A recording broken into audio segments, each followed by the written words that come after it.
Cardiopatías congénitas. Muy buen día.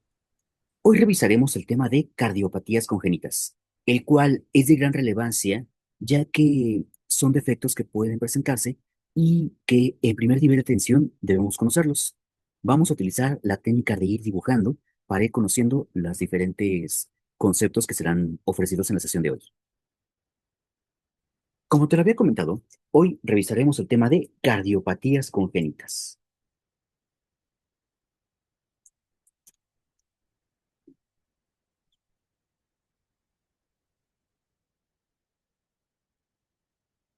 Y lo primero a revisar, número uno, corresponde a la definición, la cual van a ser alteraciones, ya sea morfológicas o funcionales,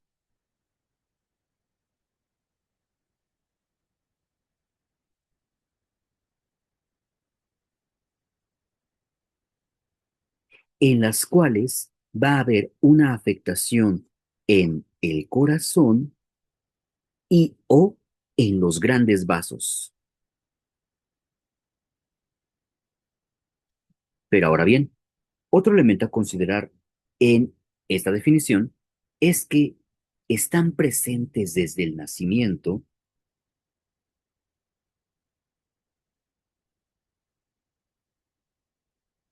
y algo que nos debe llamar la atención en la formación de futuros profesionistas es la gran importancia, ya que pueden comprometer ya sea la vida o también la calidad de vida de la persona.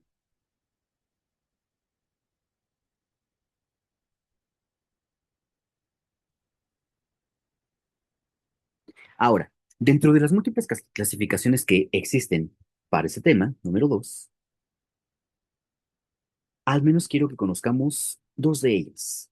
Entonces, en el segundo tópico, donde hablamos de las clasificaciones, se puede presentar como de tipo únicas o simples,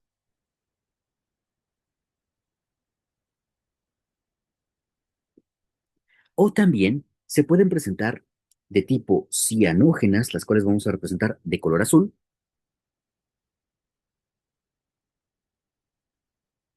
o también pueden ser de tipo no cianógenas, las cuales representamos con el color rojo.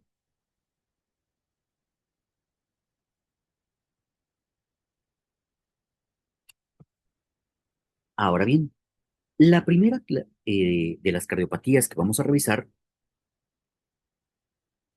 va a ser la comunicación interatrial o comunicación interauricular. Entonces, esta primera que corresponde a la comunicación interatrial o interauricular, esta como tal se debe a un defecto del septo interatrial, en el cual voy a representarte esquemáticamente. Aquí está atrio derecho, aquí está atrio izquierdo, voy a colocar las iniciales, atrio derecho, atrio izquierdo. Sucede lo siguiente, normalmente se tienen que formar dos tabiques, dos agujeros. Por lo tanto, primero se formó un primer tabique, septum primum, foramen primum, se va cerrando, pero después se va formando el primer agujero, es decir, foramen primum, posteriormente se va formando septum secundum, y entonces, normalmente, al momento del nacimiento, el septo interatrial queda completamente cerrado. Por lo tanto, un vestigio de que esta serie de fenómenos embriológicos sucedieron corresponde a la foramen oval. Al haber defectos en esta formación, ¿qué sucede? Voy a comentar meramente un concepto fisiológico rapidísimo, el cual nos puede ayudar mucho para entender esta patología. Por lo tanto, los fisiólogos comentan mucho esto. Te colocan en un recipiente,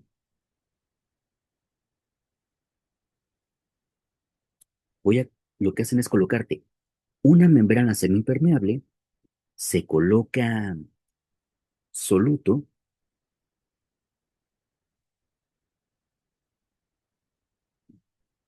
y entonces yo tengo dos compartimientos, compartimiento A y compartimiento B. Si yo en compartimiento B coloco una, dos, tres, cuatro, cinco, seis pelotitas y en compartimiento A coloco solamente dos pelotitas, siempre y cuando esta membrana sea permeable a las pelotitas, como bien lo dice la bioquímica, todo tiene el equilibrio. Por lo tanto, voy a tener un flujo del compartimiento B al compartimiento A. Esto que acabo de comentar corresponde a un gradiente de concentración. Y tú probablemente me estarás diciendo, oye, ¿y qué tiene que ver con una cardiopatía congénita? ¿Qué te parece que ahora en lugar de comentar concentración, colocamos presión?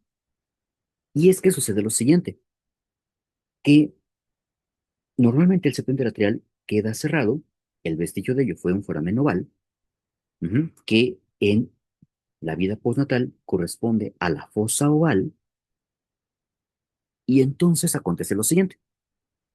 Sin colocar valores, simplemente comentando la embriopatogenia, que es nuestra área, en el lado izquierdo hay mayor presión con respecto a atrio derecho. Por lo tanto, por un gradiente de presión, la sangre va a tender a irse de atrio izquierdo a atrio derecho. Por lo tanto, podré entender que dentro de las características morfofuncionales de un eh, de una comunicación interatrial, una de ellas es, como yo estoy aumentando el volumen porque vengo de atrio izquierdo a atrio derecho, mayor presión, menor presión, podré entender sin problemas que hay una sobrecarga de volumen del lado derecho.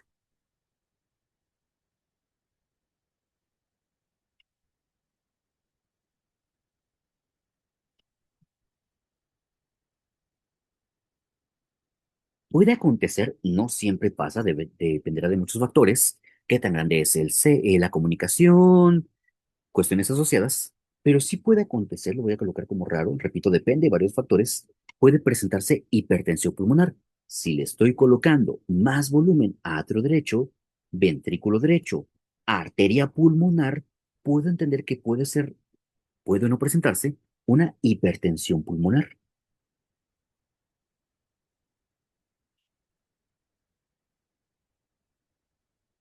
Ahora bien, ¿por qué nos interesa a nosotros como personal en formación?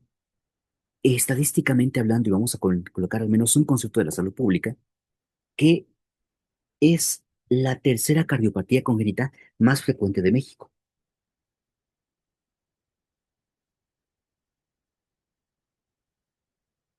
He ahí la importancia de por qué debemos conocerla. Ahora bien, dos cuestiones. Puede estar aislada, recuerda tu clasificación.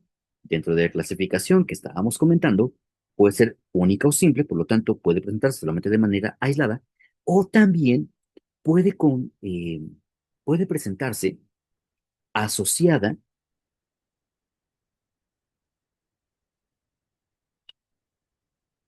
al menos a tres aspectos a considerar. Número uno, número dos y número tres. El primero corresponde a síndrome de Down. Puede presentarse. La siguiente es al síndrome de Holt-Oram.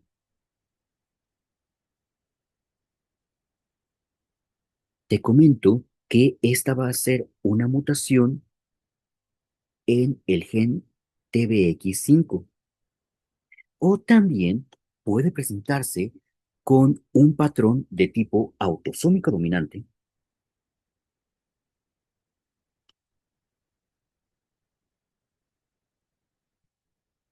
sobre todo por la asociación que existe con el gen NKX2.5. Ahora bien, aquí para poder continuar, sí requiero al menos un conocimiento morfológico porque ese nos va a permitir entender muchísimo mejor las demás cardiopatías. Porque cuando uno dice, oye, ¿y será o no será cianógena? Mira, no te preocupes. Probablemente en otras asignaturas conoces estos cuadritos en los cuales se explican dos circulaciones. La primera que va a ser la circulación mayor o sistémica,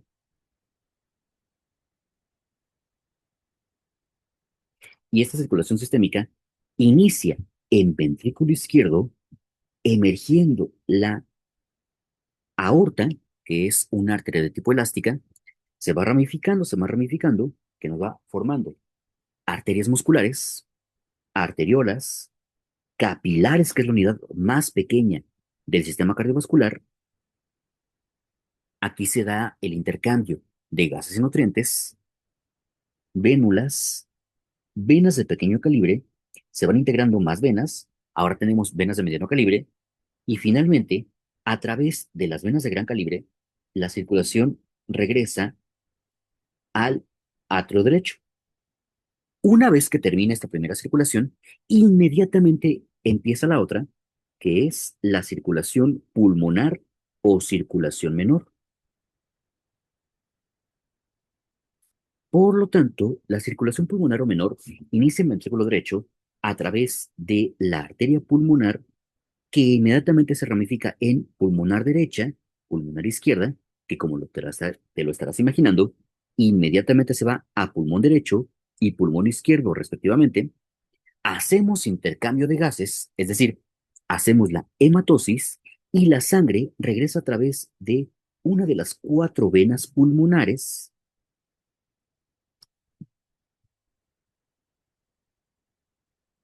al atrio izquierdo y termina la circulación pulmonar, inmediatamente empieza la circulación mayor o circulación sistémica. En este caso, como fue una comunicación interatrial CIA, ¿qué pasó aquí? Estoy pasando de sangre del atrio izquierdo al atrio derecho, por lo tanto, estoy pasando sangre del atrio izquierdo al atrio derecho, llega a ventrículo derecho y puedo entender cómo esta patología es de las de tipo no cianógena.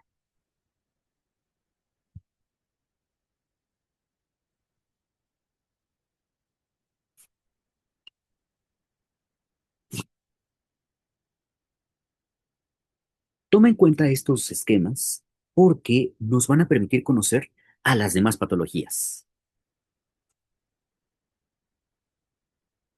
Ahora bien, vamos con la siguiente cardiopatía congénita.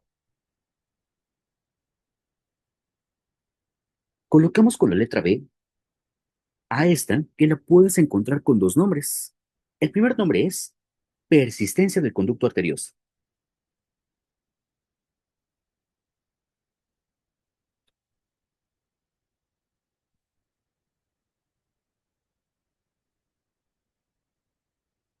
El otro nombre que recibe esta cardiopatía congénita es ductus arterioso persistente.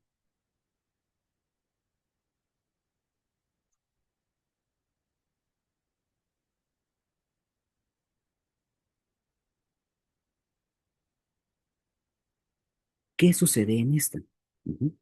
Ahora bien, vámonos hacia las cavidades ventriculares y luego a la salida de las grandes arterias o grandes vasos. Por lo tanto, sucede lo siguiente.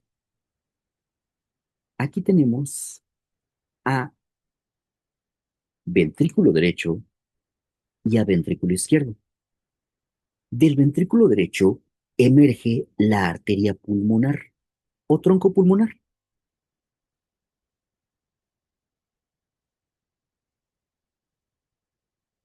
mientras que del ventrículo izquierdo está emergiendo el arco aórtico. Vamos a colocar aquí a la aorta. ¿Qué sucede aquí? Que En la vida prenatal, nosotros tenemos una circulación en paralelo. En la vida postnatal, tenemos una circulación en serie. Circulación en serie me refiero a lo siguiente. De acuerdo al esquema que vimos en la primera patología, termina una circulación e inmediatamente empieza la otra. Por eso va en serie. En paralelo, es que justamente en la vida prenatal, ¿qué sucede aquí? El tronco pulmonar nos da a pulmonar derecha y pulmonar izquierda, que se va a los pulmones. Pero tenemos un par de cuestiones interesantes en la vida prenatal. Número uno, los pulmones se están desarrollando. Y número dos, al estarse desarrollando, no son funcionales. Por lo tanto, el oxígeno procede de la circulación materno-fetal. Por lo tanto, la circulación evita lo más posible a la circulación pulmonar o circulación menor. ¿Va a llegar sangre? Sí, pero muy poca. Por lo tanto, rompemos ese circuito en serie y lo hacemos en paralelo. ¿Cómo lo hacemos? Lo hacemos justamente con esta estructura, la cual me está comunicando al tronco pulmonar con la aorta. Es decir, que la sangre, al salir del ventrículo derecho, a través del conducto arterioso, se va a la aorta. Repito, insisto, este es el conducto arterioso. Recuerda el precepto.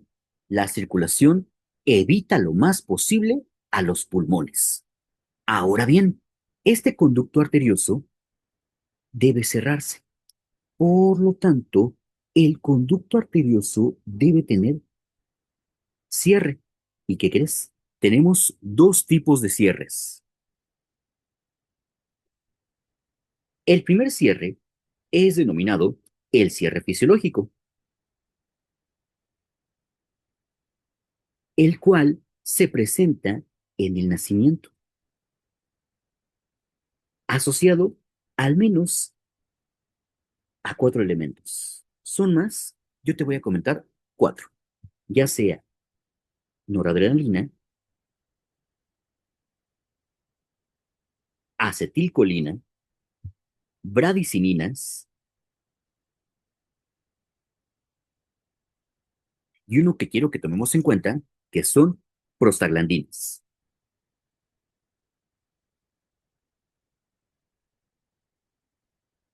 Voy a remarcar este porque haré algunos comentarios posteriormente. Ahora bien, el otro cierre que va a presentarse, número 2, corresponde al cierre anatómico. Y este cierre anatómico se va a dar de 3 a 4 semanas después del nacimiento.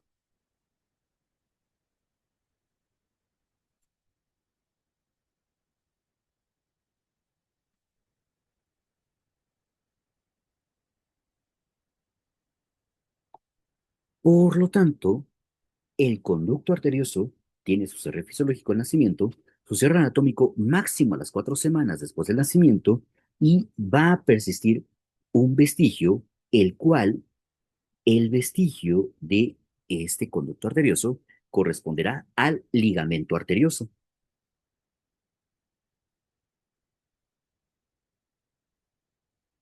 Como te lo estarás imaginando, una persistencia del conducto arterioso es cuando, pasadas estas 4 semanas después del nacimiento, este conducto sigue permeable. Por lo tanto, aquí algo importante. ¿Qué características tiene? Si normalmente me está conectando a aorta y a tronco pulmonar, ¿qué sucede aquí? Dentro de los muchos cambios que suceden después del nacimiento, es este cambio en circulación y de presiones. Por lo tanto, aquí estamos haciendo una comunicación entre la aorta y el tronco pulmonar, que con palabras de cardiología pediátrica podemos comentarlo como un cortocircuito arterial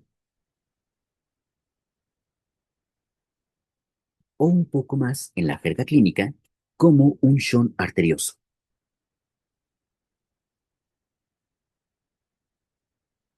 Ahora bien, hay más presión a nivel de aorta que a nivel de tronco pulmonar, que si recuerdas la explicación de hace unos minutos de gradiente de concentración, lo cambiamos por gradiente de presión, donde va de mayor a menor presión, podré entender sin problemas que la sangre de la aorta va a dirigirse al tronco pulmonar, lo cual me da como consecuencia una hipertensión pulmonar,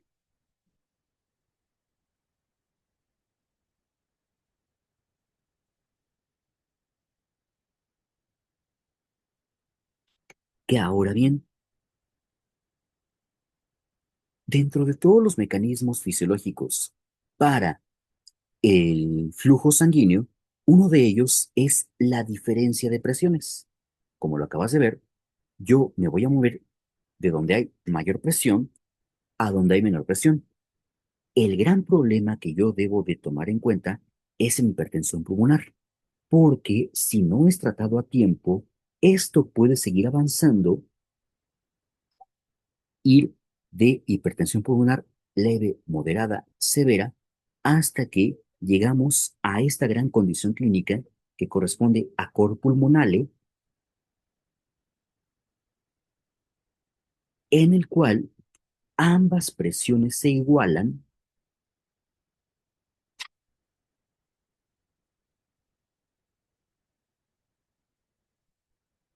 y que nos va a preocupar porque si ambas presiones se igualan, llegará un punto donde ahora la circulación pulmonar va a tener mayor presión que la sistémica y entonces podemos tener incluso un flujo retrógrado. Uno de los parámetros que utilizan los cardiólogos pediatras es evitar a toda costa el cor pulmonar, porque estaríamos hablando de un punto de no retorno. Que ahora bien, ¿por qué estamos estudiando esta cardiopatía congénita? Regresamos a conceptos de salud pública y aquí un dato que nos llama mucho la atención es lo siguiente. La persistencia del conducto arterioso es la más frecuente de México.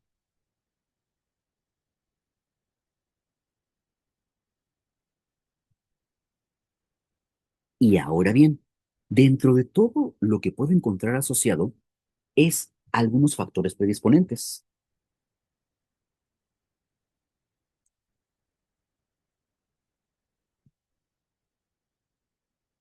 Y entonces, estos factores predisponentes son los siguientes. Puede ser por hipoxia. Entendamos a hipoxia como una disminución en la concentración de oxígeno. Otra importante, si se llega a presentar, sobre todo en pacientes prematuros.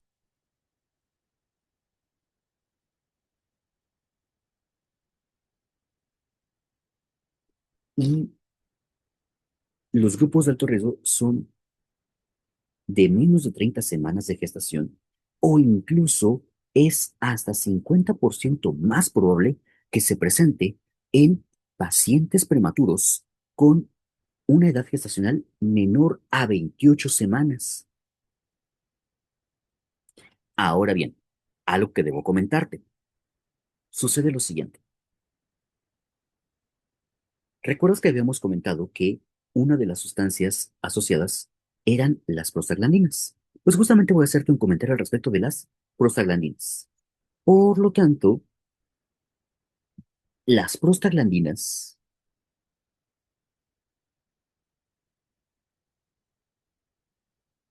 tienen la función de mantener abierto al conducto arterioso.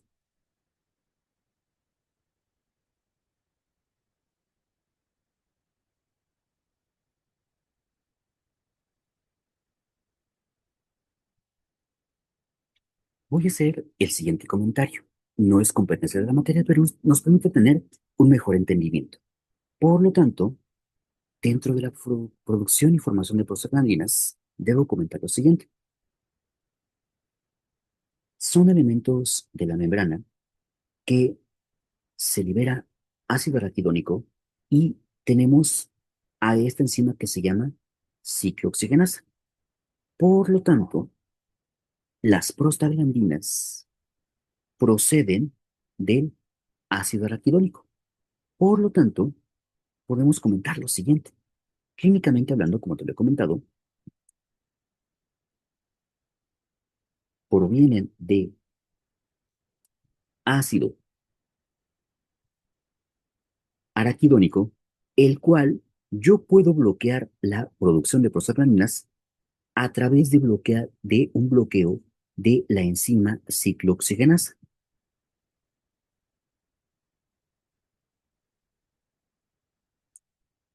Por lo tanto, los fármacos que se encargan de inhibir a la ciclooxigenasa corresponde a los antiinflamatorios no esteroideos. Y el medicamento de elección para inhibir a esta ciclooxigenasa, para que no haya mayor cantidad de prostaglandinas y ahora tengamos un cierre de ese conducto arterioso, es la indometacina.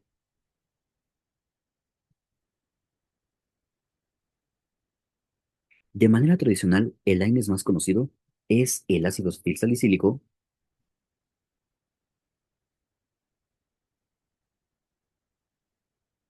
conocido comúnmente como la aspirina. Recuerda, el medicamento de elección para un cierre de este conducto será la indometacina. Ahora bien, vamos con la siguiente cardiopatía congénita, la cual, letra C, corresponde a la comunicación interventricular.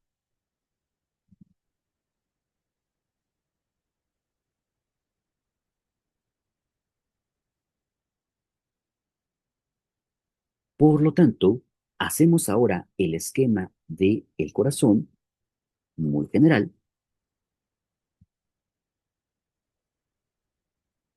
ventrículo derecho,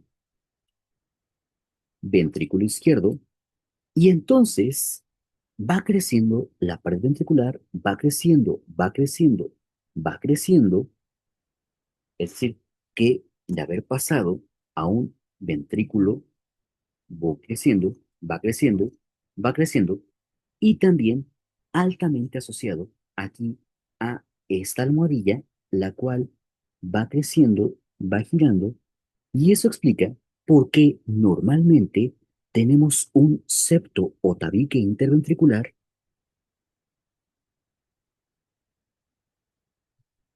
con dos porciones. Es decir, que esto, visto en grande, encontramos que hay una presencia de una porción muscular y de una porción membranosa. Porción muscular y una porción membranosa.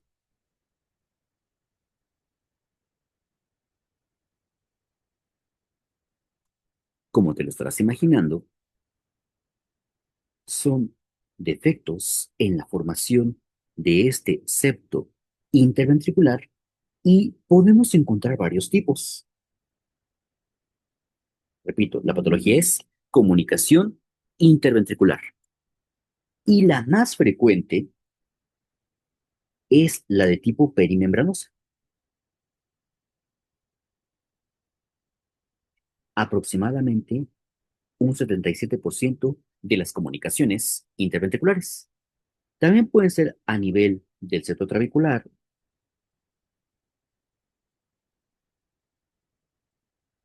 de la porción de salida, de la porción de entrada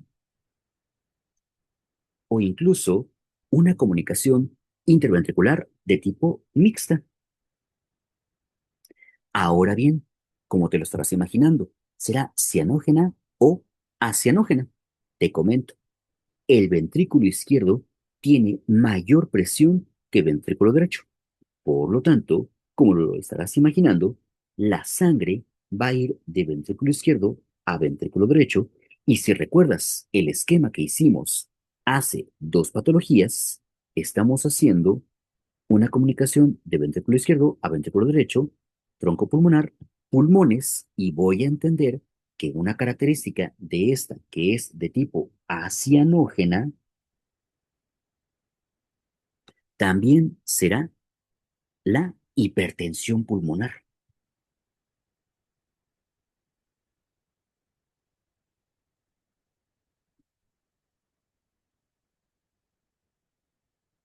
Ahora bien, otra cuestión importante dentro de la comunicación interventricular o CIV se puede presentar de manera aislada,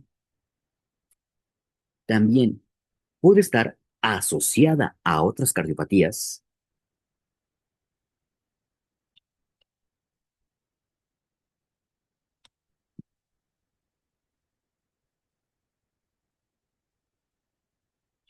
o también es frecuente encontrarlo asociado a trisomías, ya sea 13, 18 o 21. Ahora bien, algo importante también a comentar es que la comunicación interventricular, igual que en las anteriores que te he comentado, que puede haber hipertensión pulmonar y yo debo de evitar lo más posible el cor pulmonale, uno de los medicamentos que se utiliza, porque también se da un manejo inter y transdisciplinario, dentro del manejo clínico, es colocar vasodilatadores, y el más utilizado corresponde a sildenafil.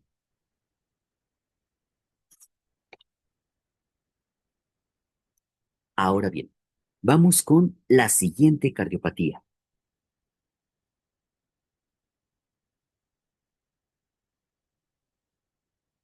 Y la siguiente cardiopatía corresponde a coartación aórtica,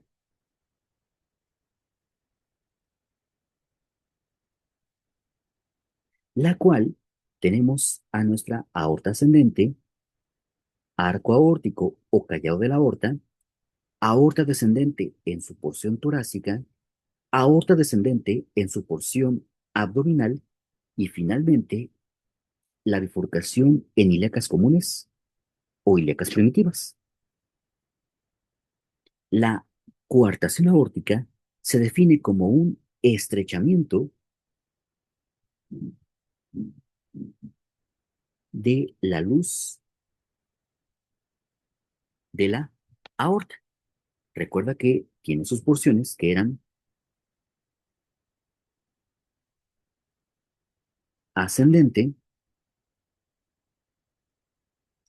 arco o callado aórtico, descendente en su porción torácica y descendente en su porción abdominal.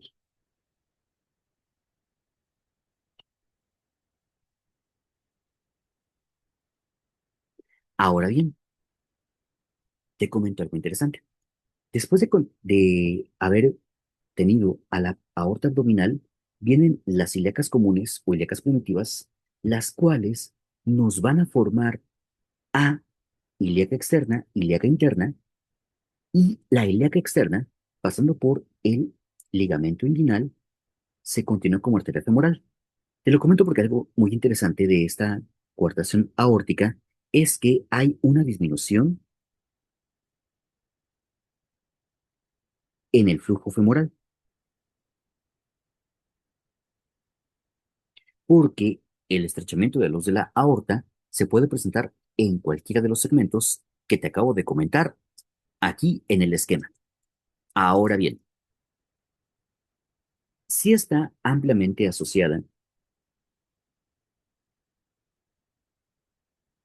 a esta monosomía que corresponde al síndrome de Turner.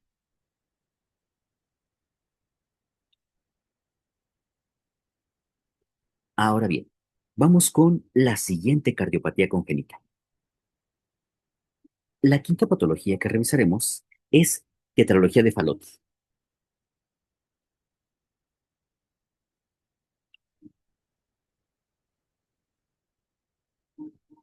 Rápidamente dos comentarios. Previamente a la descripción que hizo Jeanette Fallot, era conocida como la enfermedad azul.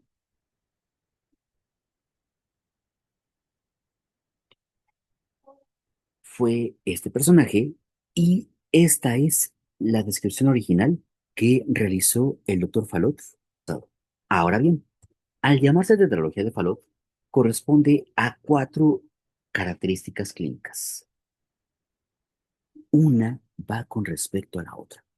Vamos a comenzar con una disminución del calibre pulmonar. Siempre que tengamos una disminución de calibre, eso va a ser una estenosis. La primera característica es una estenosis pulmonar, que como te lo había comentado, es una disminución del calibre de la arteria pulmonar.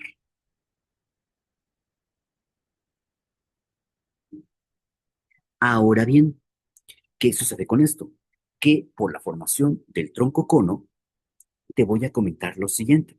Para la formación de los grandes vasos que son aorta, ascendente y tronco pulmonar, tenemos la participación del tronco cono, que para que no lo olvides, recuerda que los coreanos hacen este símbolo para el corazón.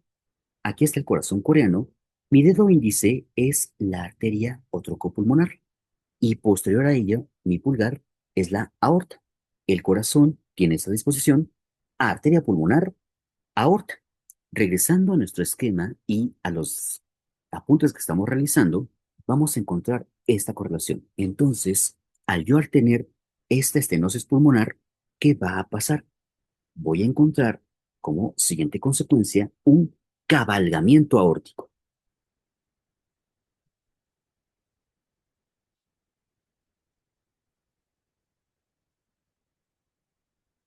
Ahora bien, al estar alterado el tracto de salida y recordando hace un par de patologías, te comenté a la comunicación interventricular, pues sí, es la siguiente característica, una comunicación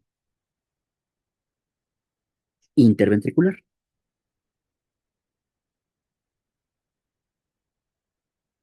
Y entonces, al yo tener una arteria pulmonar muy delgada, esto a ventrículo derecho le va a costar muchísimo trabajo poder expulsar sangre.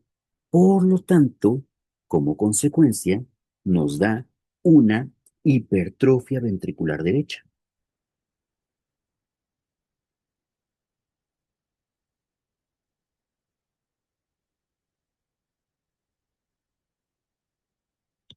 Por lo que, comentando que una es consecuencia de la otra, lo volvemos a colocar.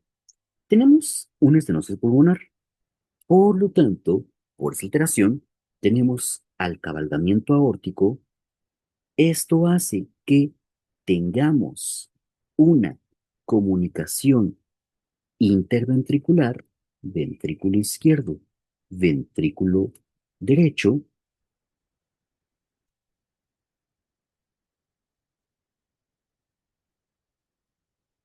y entonces, al estarle costando tanto trabajo a ese ventrículo derecho sacar sangre por estas cuestiones, sobre todo la estenosis pulmonar, podrá entender cómo tendrá que aumentar de grosor y provocarnos una hipertrofia ventricular derecha. Es decir, una es consecuencia de la otra en la famosísima tetralogía de Fallot.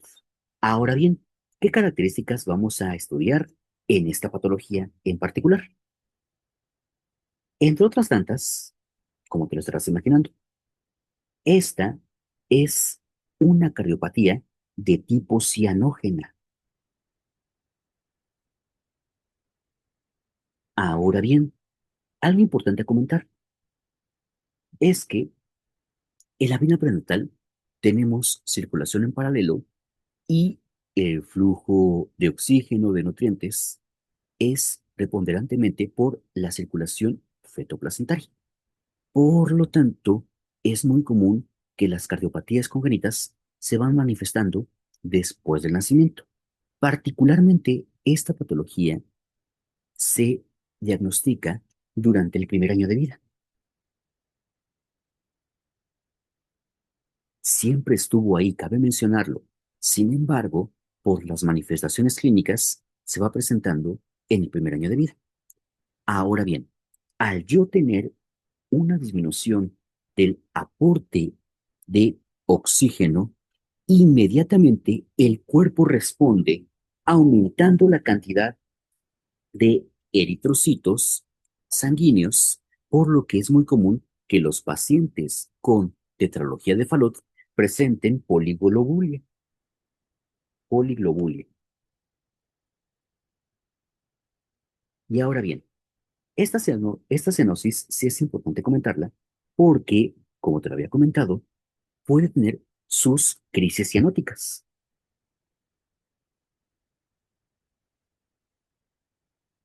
Y sus crisis cianóticas es que puede comenzar a presentar cianosis, ya sea al momento de llorar o incluso al momento de alimentarse, por lo que se puede presentar ya sea a nivel periférico o incluso a nivel central. Por lo tanto, podemos encontrar cianosis de tipo periférica, la cual, al presentarse en extremidades, es denominada acrocianosis o también presentarse a nivel central. Ahora bien, es muy frecuente que un paciente con tetralogía de Fallot también tenga otras cuestiones asociadas. Por lo tanto, vamos a agregar aquí una nota y esta nota que vamos a agregar son las diferentes asociaciones que puede presentar. Por lo tanto, puede estar asociado a cuestiones como, por ejemplo, una persistencia del conducto arterioso.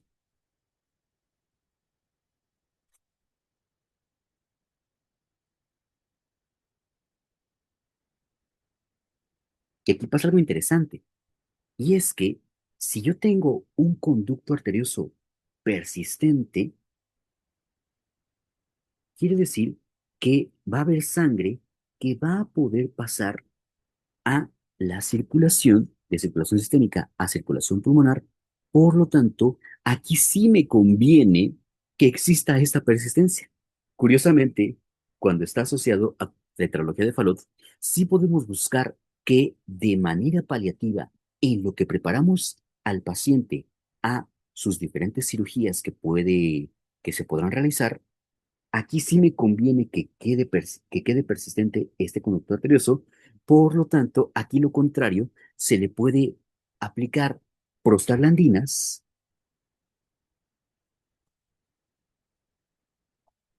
para mantenerlo permeable.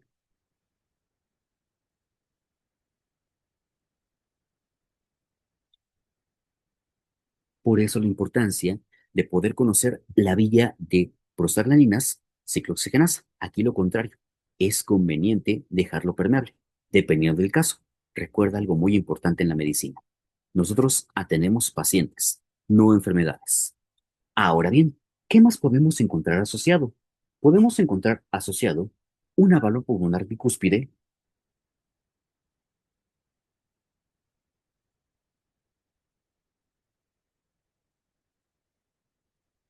Te comento, la válvula pulmonar normalmente es de tipo tricúspide, es decir, va a tener tres válvulas sigmoideas.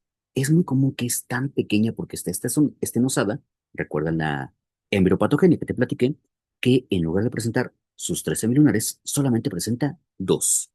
Ahora bien, también puede presentarse una comunicación interatrial o interauricular, que es muy frecuente que la abreviamos como una CIA, y también al estar alterado el, al estar alterada la aorta ascendente, podemos entender que si de la aorta ascendente está el nacimiento de las arterias coronarias, los pacientes con tetralogía de Fallot presenten anomalías en las arterias coronarias.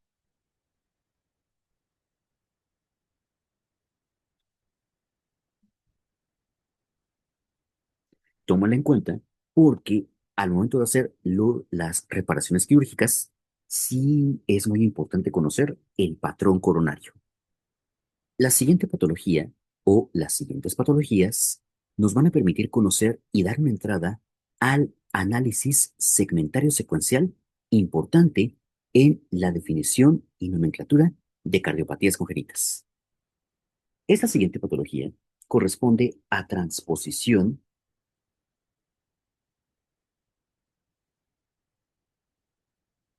de grandes arterias o de grandes vasos. Pero para poderla comprender de una mejor manera, es necesario conocer el análisis segmentario secuencial.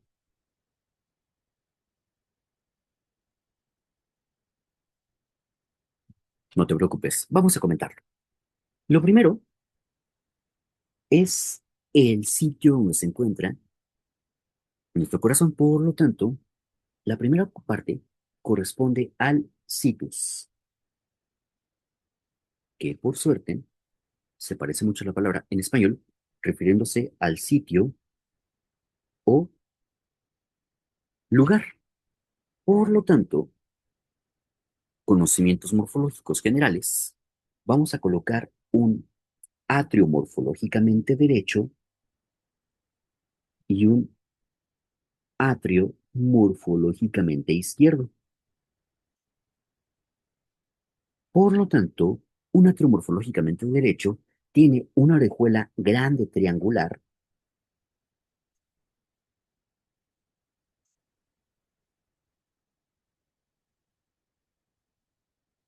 y también el atrio morfológicamente derecho presenta la desembocadura de vena cava superior, vena cava inferior y seno coronario.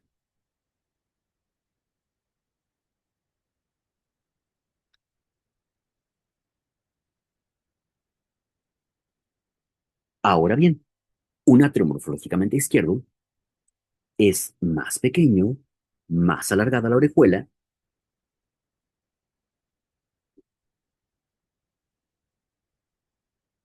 y va a presentar la desembocadura de las cuatro venas pulmonares.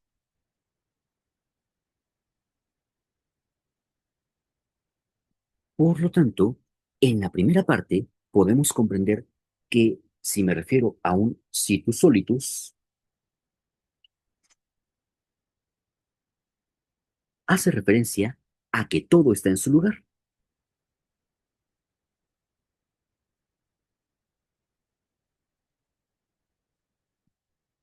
Por lo tanto, podemos encontrar las siguientes variantes. Un situs inversus, en el cual tenemos un atrio derecho con características de izquierdo y un atrio izquierdo con características de derecho.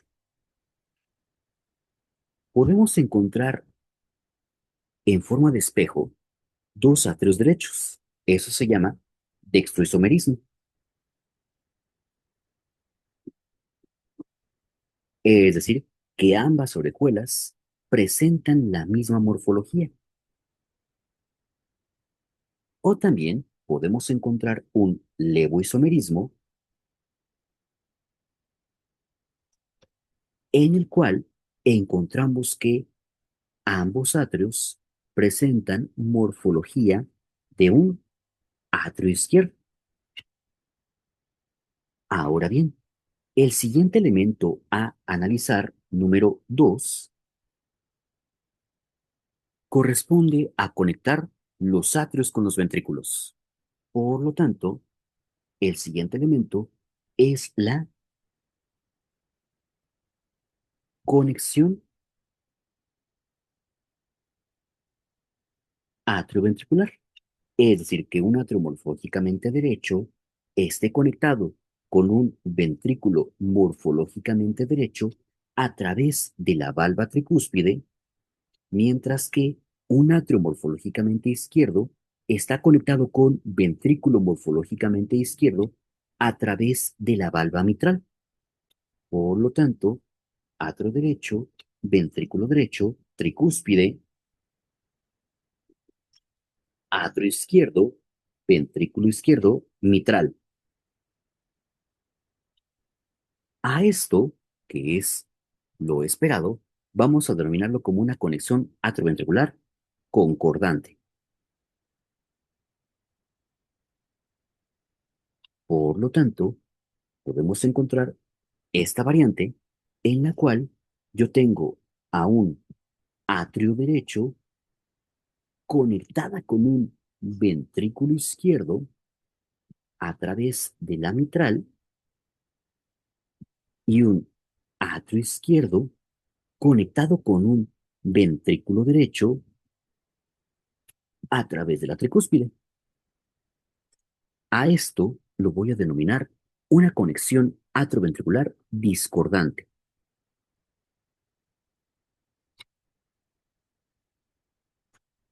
Una última variante que podemos encontrar es un atrio derecho, pero un ventrículo derecho muy pequeño, un atrio izquierdo, un ventrículo izquierdo bastante grande, y yo estoy viendo cómo tanto tricúspide como mitral están teniendo esta doble entrada ventricular.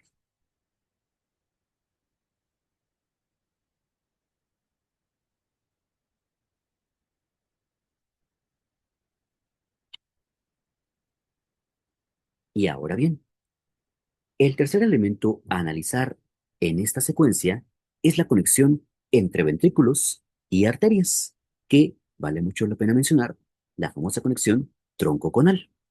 Ahora bien,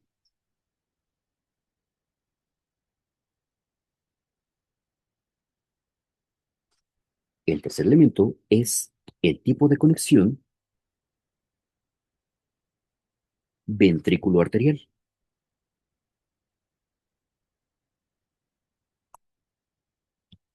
Por lo tanto, tenemos sí un atrio derecho, un ventrículo derecho, y de aquí sale la arteria pulmonar o tronco pulmonar.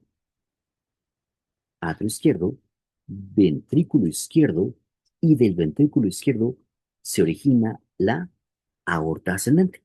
Por lo tanto, en un tipo de conexión ventrículo arterial, donde un ventrículo derecho se conecta con el tronco pulmonar y un ventrículo izquierdo se conecta con una aorta ascendente, podemos denominarla como una conexión de tipo concordante. Recuerda, tú tienes la mnemotecnia de el corazón coreano. El elemento más anterior es la arteria pulmonar y posterior a él la aorta. Arteria pulmonar de ventrículo derecho y aorta de ventrículo izquierdo. No lo olvides. Así como hay concordante, podemos encontrar a un ventrículo derecho conectado con la aorta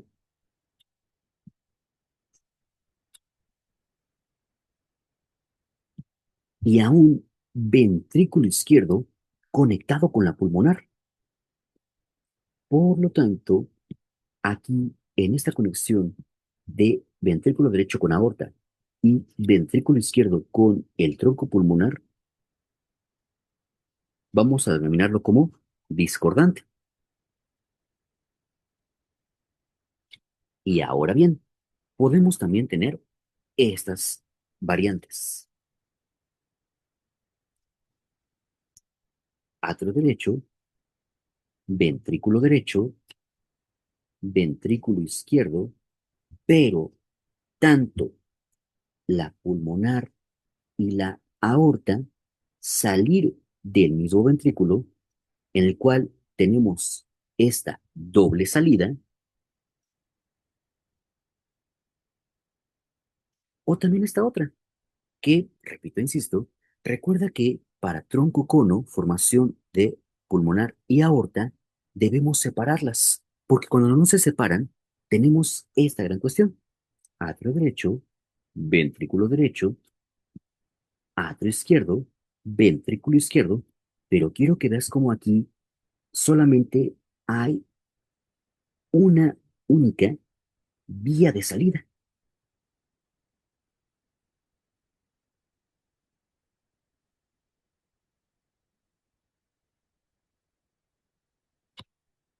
Entonces, habiendo entendido este análisis segmentario secuencial, podemos comprender de una mejor manera transposición clásica y transposición corregida. Por lo tanto, vamos con la primera, que corresponde a transposición comentada como clásica, en la cual vamos a ver lo siguiente. Atrio derecho, ventrículo derecho, aorta. Repito, atrio derecho, ventrículo derecho, aorta. Y del otro lado,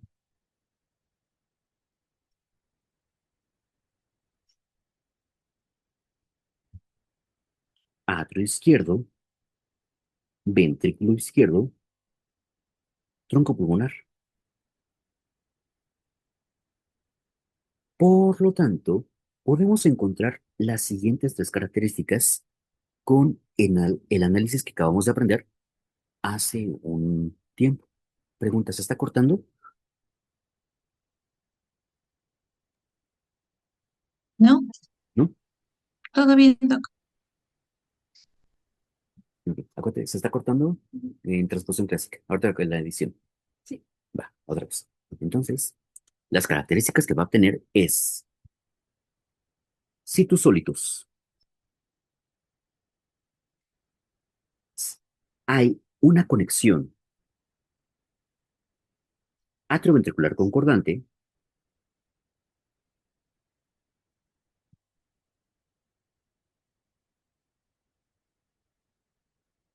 porque sí, el atrio derecho se comunica con ventrículo derecho, el atrio izquierdo se comunica con ventrículo izquierdo. Sin embargo, la conexión ventrículo arterial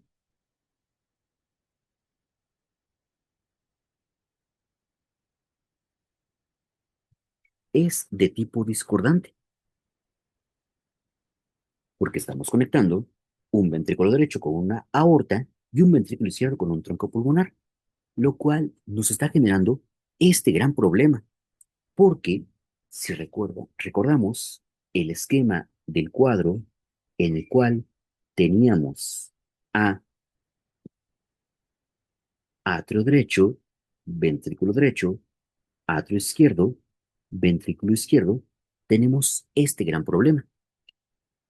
Por lo que, de manera anormal, estamos viendo cómo del ventrículo izquierdo sale el tronco pulmonar que se va inmediatamente a bifurcar en pulmonar derecha y pulmonar izquierda, que se va a ambos pulmones a intercambio de gases, pero que la sangre está regresando al atrio izquierdo. Por lo tanto, tenemos un circuito cerrado. Atrio izquierdo, ventrículo izquierdo, tronco pulmonar, pulmones. Regresamos a atrio izquierdo. Y del otro lado, un ventrículo derecho del cual emerge la aorta, arterias de gran calibre, mediano calibre, pequeño calibre, arteriolas, capilares, vénulas, venas de pequeño calibre, mediano y gran calibre, y que regresan al atrio derecho. Por lo tanto, estamos teniendo este circuito también redundante. Por lo tanto, tenemos sangre poco oxigenada, que sigue siendo poco oxigenada y que tiene menor cantidad de oxígeno, y tenemos estas dos circulaciones de tipo redundante. Es decir, no es un circuito en serie. Por lo tanto, en cada vuelta vamos perdiendo más oxígeno y puedo entender por qué transposición clásica de grandes vasos o de grandes arterias es una cardiopatía muy pero muy cianógena y esta cenosis es una cenosis muy intensa y generalizada y se va a presentar después del nacimiento.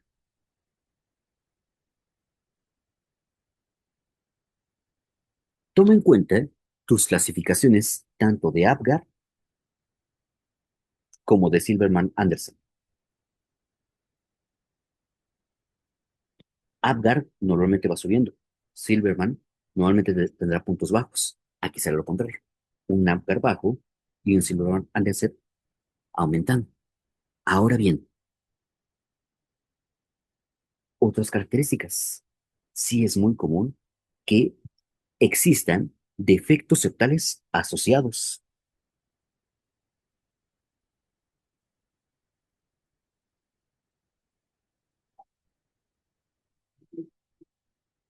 El tratamiento definitivamente va a ser quirúrgico. Hay muchos autores al respecto, por ejemplo, las cirugías de Lalo Taussig, etcétera. Siempre dependerá de los grados de defecto. Recuerda, atendemos pacientes, no enfermedades. Y ahora bien, uno de los tratamientos que se da de manera inicial es también las prostaglandinas, porque de manera paliativa, en lo que se prepara el paciente para sus cirugías, es que el conducto arterioso al menos va a permitir una comunicación entre estas dos circulaciones, lo cual tenemos que evitar lo más posible el cierre del conducto arterioso,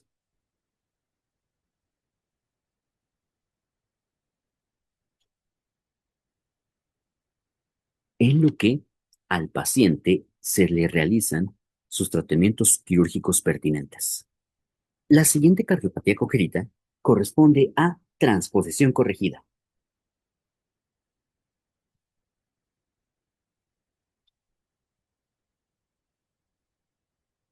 la cual son dos defectos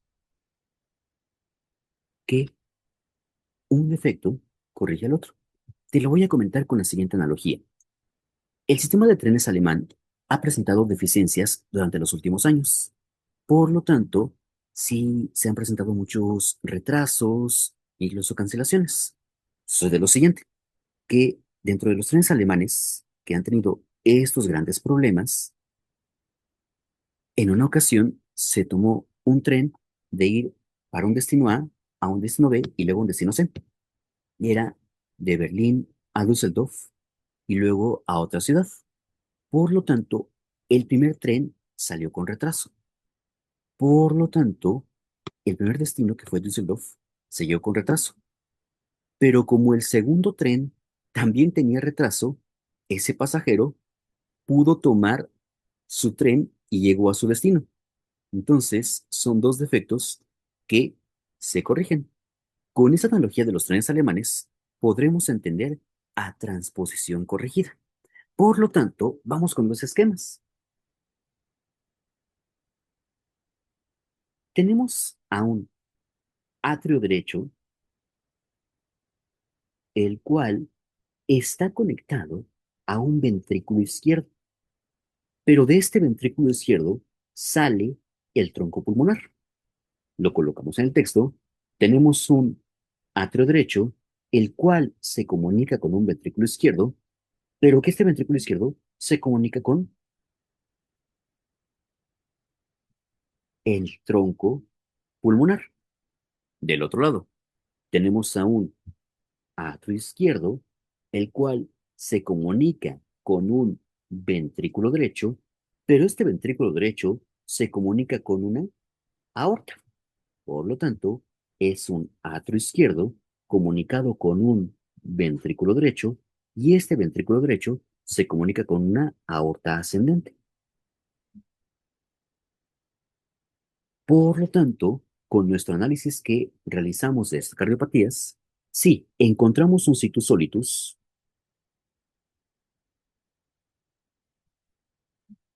pero encontramos dos defectos. Primer defecto, conexión atrioventricular discordante, pero también encontramos una conexión ventrículo arterial que también es discordante. Por lo tanto, así como el ejemplo de los cines alemanes, son dos defectos que hacen que se corrija este gran problema. Por lo tanto, el paciente prácticamente no presenta síntomas,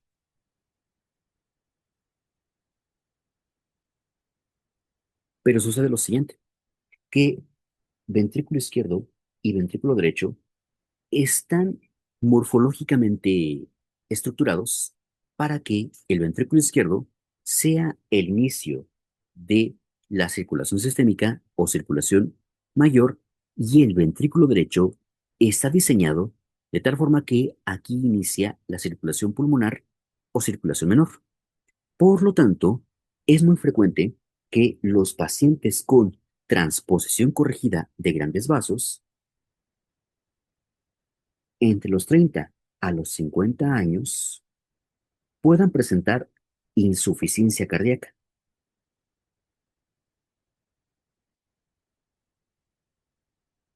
Recuerda el precepto. El ventrículo izquierdo está diseñado para una circulación sistémica o circulación mayor y el ventrículo derecho está diseñado para una circulación pulmonar o circulación menor. Tal vez en los primeros años de vida los ventrículos puedan tener su función de inyectar sangre a las circulaciones pertinentes, pero llegando entre los 30 a los 50 años, sí se puede presentar insuficiencia cardíaca. Y con eso terminamos el tema de cardiopatías congénitas.